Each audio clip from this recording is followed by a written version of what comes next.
আসসালামু আলাইকুম। সুবাড্ডা উচ্চ বিদ্যালয় কর্তৃক আয়োজিত ঘরে থাকি ক্লাস করি অনলাইন ক্লাসে তোমাদের সবাইকে স্বাগত জানাই। আমি শিবলি সুলতানা। তোমরা সবাই কেমন আছো? আশা করি যে যেখানে আছো সবাই ভালো আছো।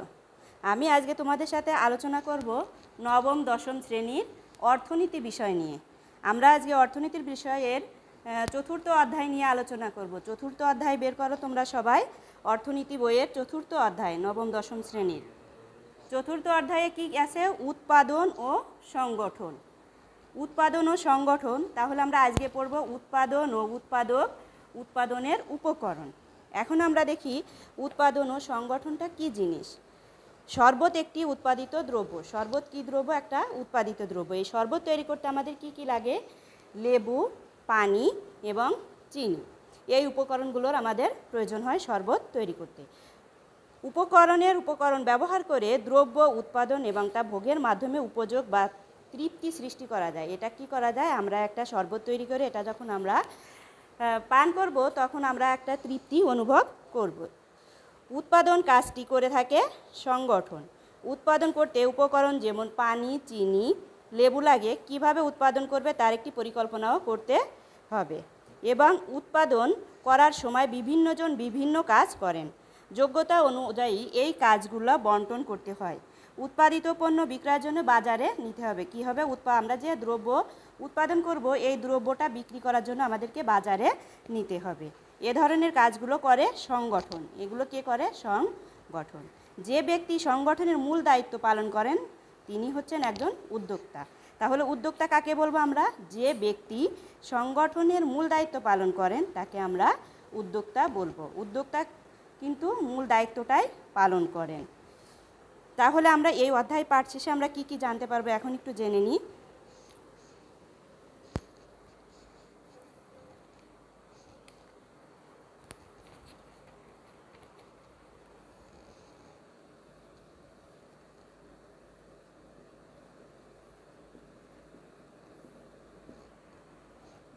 উৎপাদনের ধারণা বর্ণনা করতে পারবো।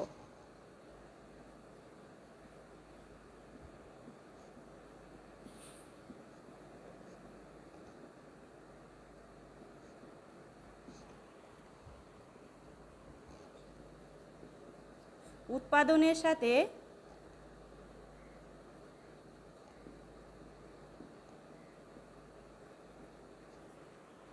উৎপাদকের সম্পর্ক ব্যাখ্যা করতে পারবো।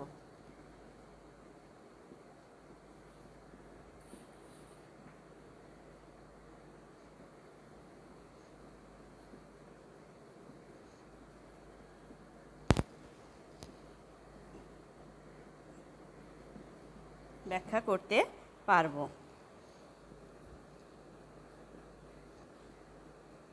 উৎপাদনের উপকরণ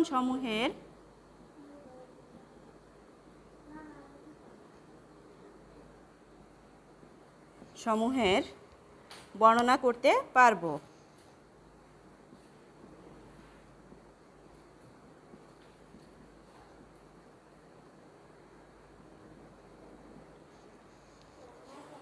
তাহলে এখন দেখো আমরা আসি উৎপাদন ও উৎপাদক। উৎপাদন আর উৎপাদকটা কি জিনিস এখন আমরা সেই বিষয়ে আলোচনা করব। উৎপাদন বলতে বোঝায় মূলত উপযোগ সৃষ্টি করাকে। উপযোগ সৃষ্টি করাকে কি বোঝায়? উৎপাদন। তাহলে আমরা উৎপাদন কাকে বলবো? উৎপাদন বলতে মূলত উপযোগ সৃষ্টি করাকেই বোঝায়। উৎপাদিত দ্রব্যের বিনিময় মূল্য থাকতে হবে। উৎপাদিত দ্রব্যের কি থাকতে হবে? বিনিময় মূল্য থাকতে হবে। আবার উপযোগ সৃষ্টি না হলে উৎপাদন বোঝায় না। যেটার উপযোগ সৃষ্টি হবে না সেটাকে কিন্তু উপযোগ বা উৎপাদন বোঝাবে না। উপকরণ বা প্রাথমিক দ্রব্য ব্যবহার করে নতুন কোনো দ্রব্য বা উপযোগ সৃষ্টি করাকে উৎপাদন বলে। তাহলে উৎপাদন কাকে বলে? প্রাথমিক দ্রব্য ব্যবহার করে নতুন কোনো দ্রব্য বা উপযোগ সৃষ্টি করাকেই উৎপাদন বলে। যেমন আটা, লবণ, পানি, বেলুন ইত্যাদি ব্যবহার করে আমরা রুটি তৈরি করতে পারি বা বানাতে পারি। রুটি একটি উৎপাদিত নতুন দ্রব্য। রুটি কি একটি উৎপাদিত নতুন দ্রব্য? রুটি খেয়ে আমরা ক্ষুধা নিবারণ করি বা তৃপ্তি পাই। অর্থাৎ রুটি তৈরি করে উপযোগ সৃষ্টি করা হয়েছে। আমরা টাকা বা অন্য দ্রব্যের বিনিময়ে রুটি পেতে পারি। কিসের বিনিময়ে? আমরা টাকা দিয়ে বা অন্য দ্রব্যের বিনিময়ে রুটি পেতে পারি। অর্থাৎ নতুন দ্রব্য রুটির বিনিময় মূল্য আছে। তাহলে আমরা কি বুঝলাম? রুটির একটি বিনিময় মূল্য আছে। ব্যবসা করার জন্য রুটি বানানো হলে অনেক সময় রুটিগুলো বাজারে নিয়ে যেতে হয়। আমরা যদি ব্যবসায়িক উদ্দেশ্যে রুটি তৈরি করি তাহলে সেটা বাজারে নিয়ে যেতে হবে। উপকরণ সংগ্রহ থেকে বাজারে নিয়ে যাওয়া পর্যন্ত সব কাজ তদারকি করে সংগঠন বা উদ্যোক্তা। পরিচালককে কি বলা যায়? উদ্যোক্তা। তাহলে এটা কি হলো? উপকরণ সংগ্রহ করা থেকে বাজারে নিয়ে যাওয়া পর্যন্ত যেসব কাজ, এই কাজগুলো যিনি তদারক করেন তিনি হলেন একজন উদ্যোক্তা। যেমন কি উপকরণ লাগবে, কোথা থেকে উপকরণ আনবে, কে আনবে, কে লবণ আটা পানি মিশিয়ে খামির তৈরি করবে, কে রুটি বেলবে, কে সেঁকবে, কে বাজারে নিবে, কত দামে বিক্রয় করবে, এই সবই দেখে সংগঠক উদ্যোক্তা। সব কিছু সংগঠন দক্ষতার সঙ্গে তদারকি না করতে পারলেও নির্দিষ্ট পরিমাণ উপকরণ থেকে সর্বোচ্চ পরিমাণ উৎপাদন পাওয়া সম্ভব হবে না। এই কাজগুলো যদি ঠিকঠাক মতো করা না যায় তাহলে কিন্তু আমরা সর্বোচ্চ পরিমাণ উৎপাদন পাওয়া সম্ভব হবে না। একই ব্যক্তি সংগঠক এবং উৎপাদকও হতে পারেন। তিনি একজন সংগঠক আবার একজন উৎপাদকও হতে পারেন। যেমন ধরো ছোট মাঝারি কৃষক নিয়ে নিজের জমিতে ফসল উৎপাদন করছেন, তিনি একই সাথে উৎপাদক এবং সংগঠক। যিনি ছোট কৃষক তিনি তার নিজের জমি নিজে চাষ করবেন এবং ফসল নিজেই ফলাবেন, তাহলে তিনি একই সাথে একজন উৎপাদক এবং একজন সংগঠক। কিন্তু যে কারখানার মালিক ম্যানেজার হিসেবে শ্রমিকদের দ্বারা কারখানা চালাচ্ছেন তিনি সংগঠক হলেও উৎপাদক নন। তিনি কিন্তু উৎপাদন কাজের সাথে জড়িত নয়, এজন্য উনি উৎপাদক নন। উনি শ্রমিকদের দ্বারা তার কারখানা চালান। আবার যে কারখানায় মালিক ম্যানেজার রেখে শ্রমিকদের উৎপাদন করাচ্ছেন তিনি সংগঠক নন, উৎপাদকও নন, তিনি নিছক একজন মালিক। যিনি শ্রমিক রেখে কাজ করান তিনি একজন কি? মালিক। আবার যে মালিক নিজে উৎপাদন কাজে অংশগ্রহণ করছেন এবং অন্য উৎপাদনকে তত্ত্বাবধান করছেন তিনি হচ্ছেন একই সঙ্গে মালিক, উৎপাদক এবং সংগঠক। এরপরে দেখো উৎপাদনে উপযোগ সৃষ্টিকে কয় ভাগে ভাগ করা যায়? উৎপাদনের উপযোগ সৃষ্টিকে 5 ভাগে ভাগ করা যায়। সেটা কি কি? রূপগত উপযোগ, স্থানগত উপযোগ, সময়গত উপযোগ, সেবাগত উপযোগ, মালিকানাগত উপযোগ। তাহলে এখন আমরা দেখি রূপগত উপযোগটা কি। দ্রব্যের রূপ পরিবর্তনের মাধ্যমে নতুন দ্রব্য উৎপাদন করাকেই রূপগত উপযোগ বলে। যেমন কি কাঠকে সুবিধামতো পরিবর্তন করে আমরা কি করতে পারি? খাট তৈরি করতে পারি, চেয়ার টেবিল বিভিন্ন রকমের জিনিস তৈরি করতে পারি। এরপরে দেখো স্থানগত উপযোগ। যে কোনো দ্রব্য এক জায়গা থেকে অন্য জায়গায় স্থানান্তর করলে তার উপযোগ বাড়ে।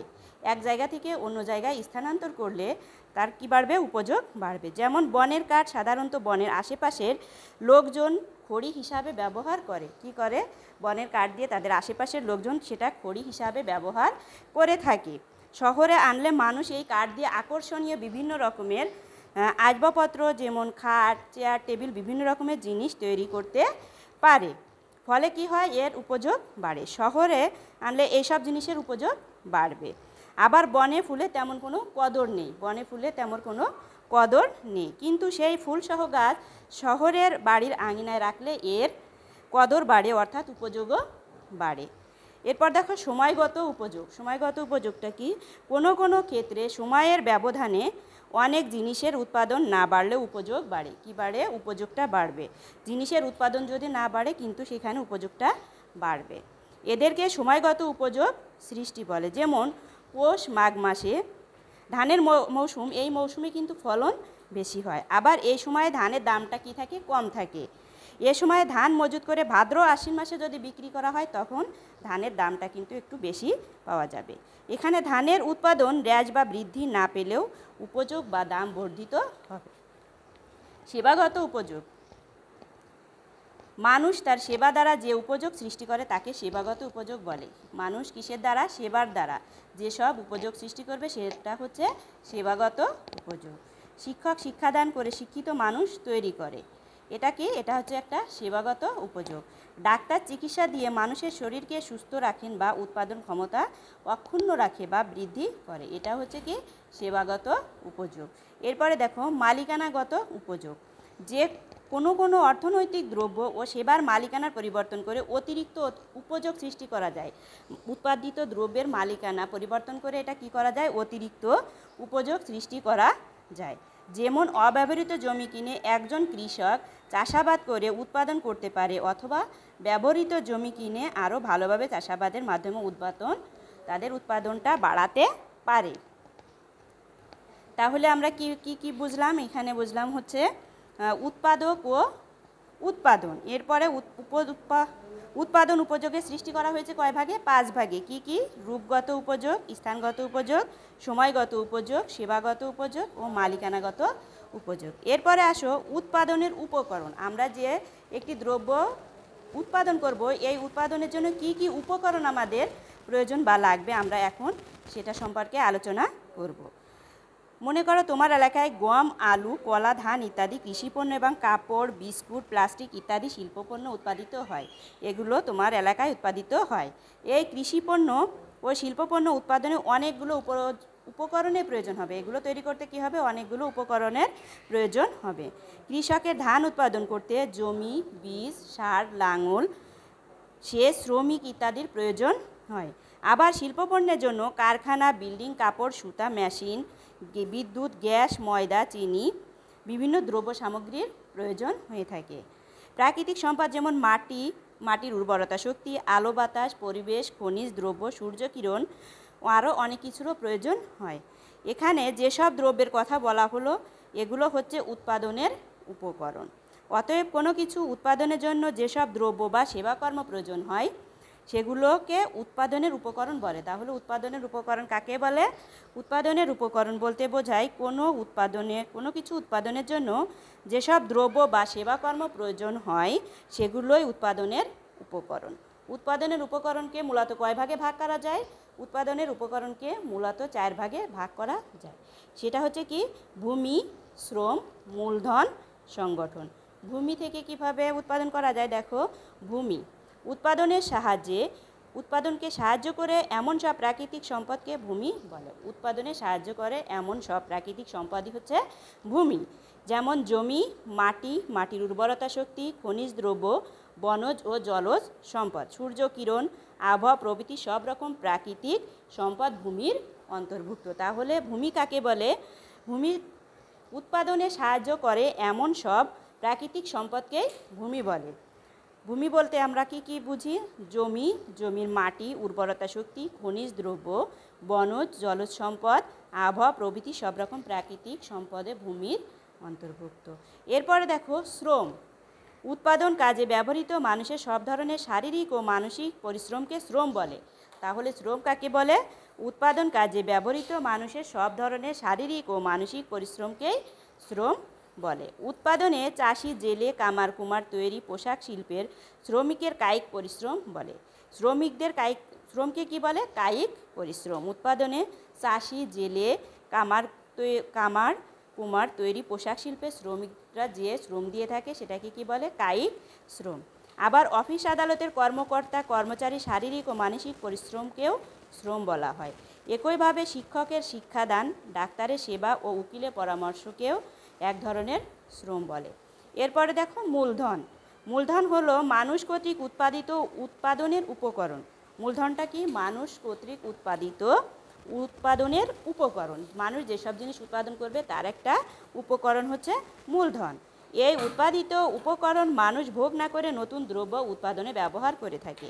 কি করে? এই উৎপাদিত উপকরণ মানুষ ভোগ না করে নতুন দ্রব্য উৎপাদনের কাজে ব্যবহার করে থাকে। যেমন যন্ত্রপাতি, কাঁচামাল, কারখানা, অফিসের আসবাবপত্র প্রভৃতি। এরপরে আসো সংগঠন। সংগঠনকে সমন্বয়কারী বলে। সংগঠনকে কি বলে? সংগঠনকে সমন্বয়কারী বলে। উৎপাদন ক্ষেত্রে ভূমি, শ্রম, মূলধন ইত্যাদি উপকরণের মধ্যে উপযুক্ত সমন্বয় ঘটিয়ে উৎপাদন কাজ পরিচালনা করাকে সংগঠন বলে। তাহলে সংগঠন কাকে বলে? উপকরণের মধ্যে উপযুক্ত সমন্বয় ঘটিয়ে উৎপাদন কাজ পরিচালনা করাটা হচ্ছে সংগঠন। সমন্বয় ঘটানো এবং কাজ পরিচালনাকে ব্যবস্থাপনা বলা হয়। ব্যবস্থাপনা কাকে বলে? সমন্বয় ঘটানো এবং কাজ পরিচালনা করাকে ব্যবস্থাপনা বলা হয়। এ কাজটি যে ব্যক্তি সম্পাদন করে থাকেন তাকে সংগঠক বা উদ্যোক্তা বলে। উদ্যোক্তা কাকে বলে? আমরা আগেই বলেছি উদ্যোক্তা কাকে বলে? যে ব্যক্তি সম্পাদন করে থাকেন তাকে একজন সংগঠক বা উদ্যোক্তা বলা হয়ে থাকে। তাই উদ্যোক্তার নিজস্ব কাজ যেমন কোনো কিছু উৎপাদনের পরিকল্পনা প্রণয়ন, ভূমি, শ্রম, মূলধন একত্রীকরণ ও তাদের মধ্যে সমন্বয় সাধন ও ঝুঁকি নিয়ে উৎপাদন কাজ পরিচালনা এসবই সংগঠনের অন্তর্ভুক্ত। সুতরাং সমগ্র উৎপাদন ব্যবস্থায় ভূমি, শ্রম, মূলধন এবং সংগঠন এ চারটি উপকরণের যৌথ অংশগ্রহণ অপরিহার্য। কী হবে? এগুলো যৌথভাবে অংশগ্রহণ করতে হবে। এগুলোর মধ্যে যে কোনো একটির অনুপস্থিতির উৎপাদন সম্ভব নয়। এগুলোর একটা যদি অনুপস্থিত থাকে তাহলে উৎপাদন কাজ কিন্তু সম্ভব নয়। অবশ্য উৎপাদন ক্ষেত্রে সব উপকরণের গুরুত্ব একরকম নয়। সব ধরনের উপকরণের গুরুত্ব কিন্তু একরকম নয়।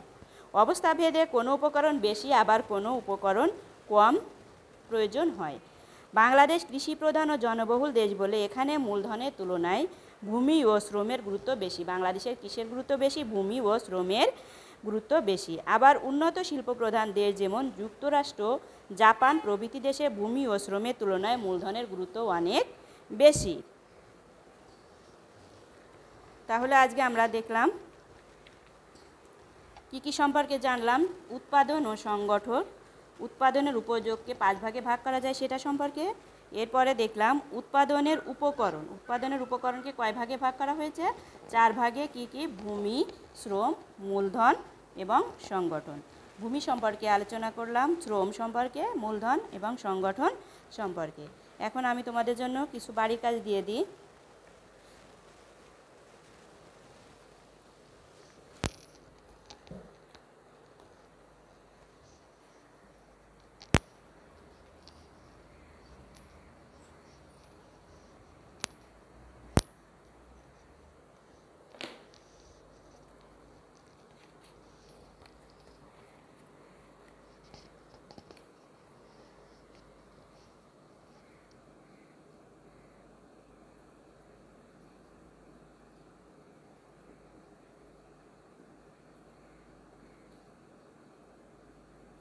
বাড়ির কাজ।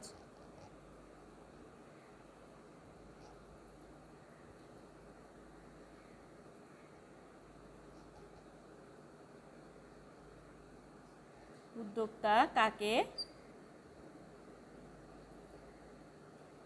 বলে?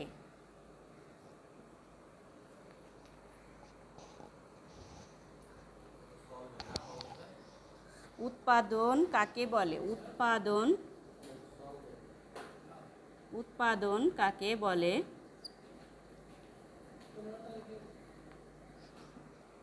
উৎপাদক কাকে বলে?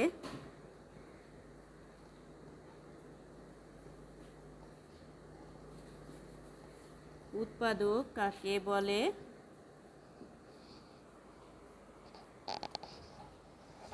উৎপাদন উপযোগ সৃষ্টিকে কয় ভাগে ভাগ করা যায়?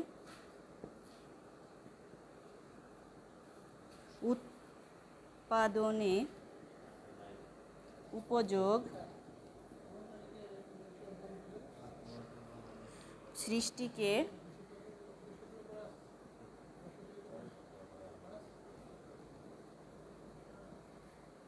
কয় ভাগে ভাগ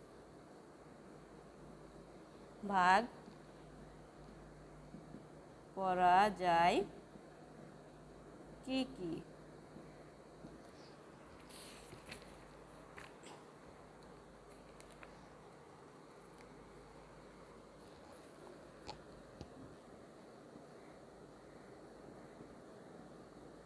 উৎপাদনের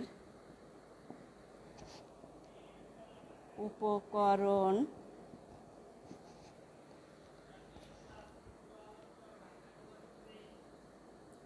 মূলত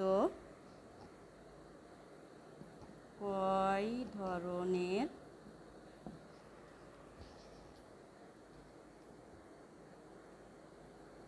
এবং কি? তাহলে তোমরা বাসায় লিখবা উদ্যোক্তা কাকে বলে, উৎপাদন কাকে বলে, উৎপাদক কাকে বলে, উৎপাদনে উপযোগ সৃষ্টিকে কয় ভাগে ভাগ করা যায়? কি? উৎপাদনের উপকরণ মূলত কয় ধরনের এবং কি? সবাই ভালো থাকবা এবং সুস্থ থাকবা। আজকে এ পর্যন্তই।